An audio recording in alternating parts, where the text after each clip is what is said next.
Ministra Presidenta na Samoa para representar Reino Holandês de uma conferência titulada Island Voices Global Choices, uma conferência de Nações Unidas riba SITS. SITS está cortico para Small Island Development States. Nações Unidas reconhece que o SITS está vulnerável riba aspecto na único que o país grande não está para quieto na G. Por exemplo, cambio no climatológico, maneira nível de lama que está aumentar ou também temperatura que está aumentar. A situação não que tem um impacto riba o sistema de vida e em algum caso até hasta gente riba isla não existência.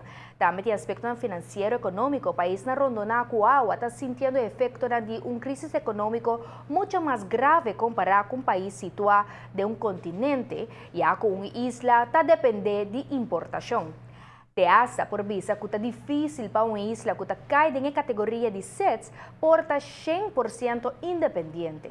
Adicionalmente, também há aspecto também de manutenção de cultura, que também é um outro reto. Que é múltiplas situações a mencionar a isla na mestre mais inovativo e criativo em direção de sustentabilidade. Para Aruba porta um exemplo de isso aqui e nós temos benefício de viento e solo casi interaña, isso aqui não é recurso natural que por baixa dependência de fuel oil.